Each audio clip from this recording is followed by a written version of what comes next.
For me, this winter was an odd season, filled with shows I either really liked or really couldn't care less about. Not exactly quality over quantity, but something along those lines. I guess in some ways it was the calm before the storm of this absolutely insane spring season. But before we get going, the standard spiel. This is meant to be a quick, low-effort video just to get my thoughts out there on everything I saw, so I'm going to be brisk since we have a lot to get through, and the editing will be far less intensive than normal. Also, keep in mind I will only cover shows which ended this season, because those are what I'll have a complete opinion on, meaning that several series will not be mentioned until the spring roundup. And like usual, I won't talk about any anime I've already made full videos on, because you can just go there for my thoughts. In this case, that's After the Rain, which I loved. So let's get started with Sangatsu no Lion, or March Comes In Like a Lion Season 2. In my eyes, this is the anime to beat for the rest of the year. The first season of March Comes In Like a Lion was already a great time, and this one just takes it a notch further, honing in on both the main cast and a plethora of side characters articulating their struggles and growth in ways that feel so real and hit so close to home, complemented as always by the eccentrically beautiful Shaft aesthetic.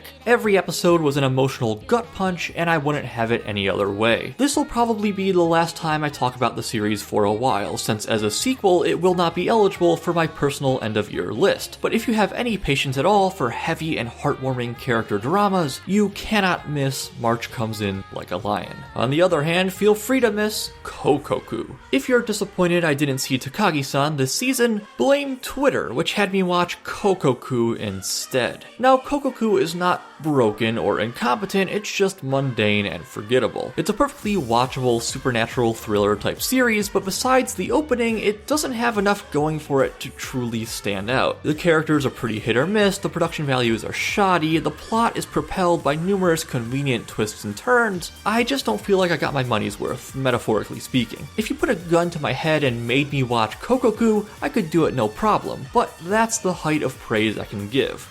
Put that quote on the back of the Blu-rays. Anyway, next up, the one and only Violet Evergarden. In what has become a surprisingly controversial opinion, I really enjoyed Violet Evergarden. However, it had so much hype behind it heading into the season that it was almost bound to disappoint. And for many, it did, with its melodramatic tone, hand-wavy world building and pacing, divisively filtered aesthetic, etc. For my part, I think the show looks gorgeous, sounds great, and is a reasonably touching story. I almost approached it as something like a truncated version of Natsume Yujincho, several episodic anecdotes strung together, with a slow development of the main character alongside them, although Evergarden by comparison places quite a bit more focus on that main character, especially near the end, a former soldier trying to find her place in life. Still one of the highlights of my season, while the highlight of many people's seasons was Sora yori mo Toii Basho, or A Place Further Than the Universe. It's easy to be skeptical of series like this, seeing a group of teenage girls on the poster and write it off as just some slice of life comedy.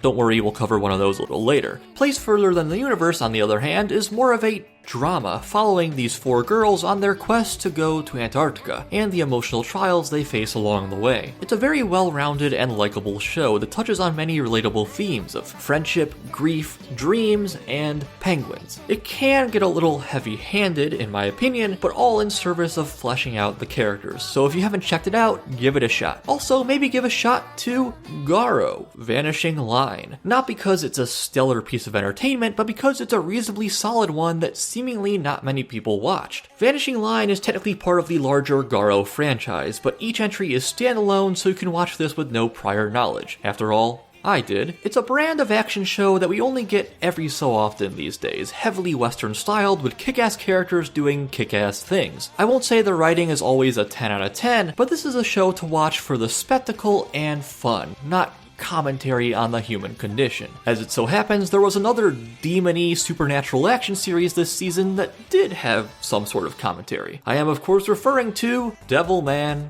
Crybaby. Nearly forgot to put this in the video with how early in the year it premiered. Devilman Crybaby comes to us from the somewhat niche but very well liked director Masaaki Yuasa, the man behind Tatami Galaxy, Ping Pong, and more. But unlike those quirky character studies, Devilman is very much a hardcore action show. It also released exclusively on Netflix, meaning it didn't have to obey any of those pesky broadcast standards, and very much did not. This is not one for the faint of heart, but I found it uniquely captivating and subsequently extremely depressing. It's a divisive series for sure, but the first episode should be enough to know whether or not it's for you. And if it is, at only 10 episodes total, it's a pretty quick watch. Next, we'll hit the other Netflix anime I saw this season, Be the Beginning. I had fun with B, but it's a messy show. It's like if someone smashed together a police procedural and an action shonen and sprinkled some Jared Leto Joker on top. It has too many characters and some mediocre comedy, but also some great fight scenes and generally superb aesthetics. As long as you're willing not to think about it too hard and enjoy the event for what it is, kind of like Garo, you could do worse. And I mean, the ending theme alone makes it like halfway worthwhile. It's so good. And what else is so good? You guessed it.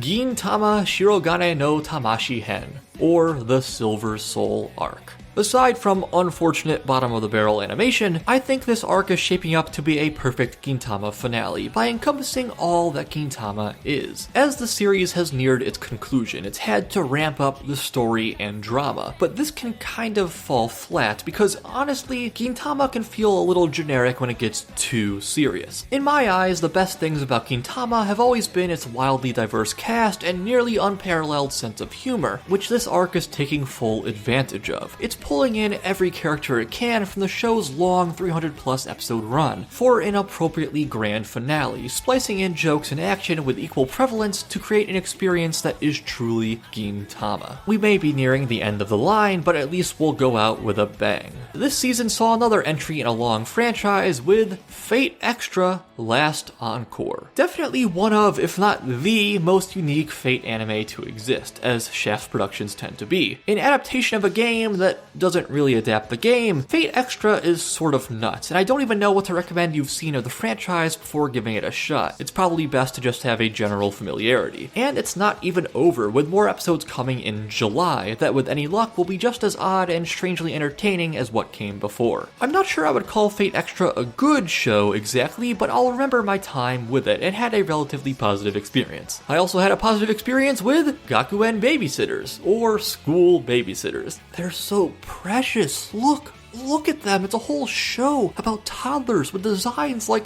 that. It's adorable. What else can I even say? The show's not that well made and it's kind of a basic slice of lifey thing, but if these clips make you want to watch it, go and watch it. It gives you such warm, fuzzy feelings.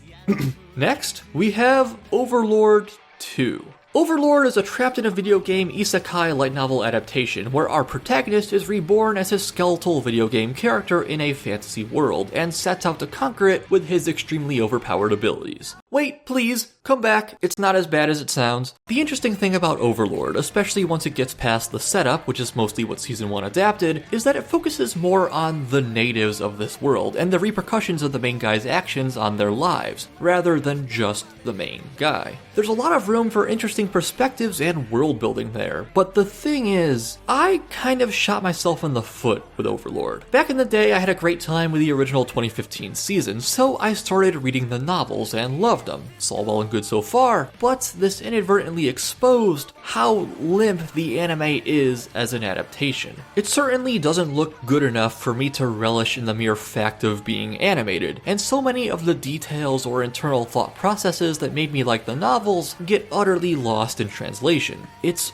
watered down, what can I say? I still enjoyed Season 2 of Overlord, but I'm much more excited for the next novel than the third season. And yes, I know how annoying it is to hear, oh, the source material is so much better, because you hear that for every adaptation under the sun, but I do feel the difference is significant with Overlord. And now I'm gonna sound like a hypocrite as we move to ReLife, the final arc, because manga readers have complained so much about how rushed this finale was. but I don't really care. As an anime-only viewer of ReLife, I really enjoyed the closure these last 4 episodes brought to the story, and I wish more anime would make some kind of ending specials like this, so that the series can at least stand on its own as a complete narrative. I do plan to read the manga one day just to see what all the fuss is about, but for now, I'm perfectly happy with ReLife. Next, Osomatsu-san, Season 2. Boy, people were not happy with this season. I get it, I do think the first was stronger, but I don't dislike what we got. I think the main issue, or at least my main issue with the second season, is that the skits felt a little overlong. Like there weren't enough quick 30-second jokes and everything had to be a 12-minute setup. I still laughed, I still cried, well, no, I just laughed, but if and when we get a 3rd season, I will still happily watch it. Though I might drop out if we get a 3rd season of Dagashi Kashi. Dagashi Kashi is weird. For those who don't know, Dagashi are little Japanese candies, the kind you get for like $1, and this series is half Dagashi advertisement, showing off new Dagashi and all the cool ways you can eat them. Behind that veil of marketing is a story of a Dagashi shop owner's kid who just wants to be a manga artist, but can't seem to shake his Dagashi-obsessed friend, who is naturally a hot girl. This season's episodes were half as long and looked worse than the first, but the plot picked up a little steam, especially near the very end. So if you saw the first season and loved the characters, you'd probably enjoy this one too. And the last sequel of the video will be Classicaloid, Season 2. No one cares about Classicaloid. I have over 100 friends on Mal, and besides me, only one of them even has the 2nd season on their list in a plan-to-watch capacity. Considering that, I should probably explain what the show even is. In a nutshell, Classicaloid is an absurdist comedy revolving around odd caricatures of famous musical composers living in the modern day. The keywords in that sentence being odd and absurd. Classicaloid absolutely revels in its willful stupidity, embracing every possible random scenario from fanatic religious cults to western shootouts. I can't blame anyone for not caring, because it's not exactly a supremely well-crafted or written show, but it hits this perfectly silly tone that I found amusing. Speaking of amusing, Yuru Camp, or Laid Back Camp. High school girls going camping. Well, you know me, my feelings on slice of life usually cap out at, yeah, it's pretty good, and that's exactly how I feel about Yuru Camp. I have nothing against it, I think it's a perfectly charming, comfy, and amusing show. But that's also the extent of my opinion. If this is your genre, you'll probably have a good time. If not, I doubt it'll change your mind. And our penultimate series in this roundup is Mahoutsukai no Yome, or The Ancient Magus' Bride. A good old Beauty and the Beast style fantasy series, though I have a feeling the manga's better. Don't get me wrong, I enjoyed the anime, but the artwork could be fairly inconsistent and the pacing to me felt off, like they were trying to force every episode into some kind of cliffhanger, leaving the plot weirdly haphazard. It hits the right emotional beats, has its moments of great atmosphere, good music, and reasonably interesting characters, so I could definitely recommend it, just perhaps not as strongly as some of the other anime here. And lastly, Poputepipikku, or Pop Team Epic.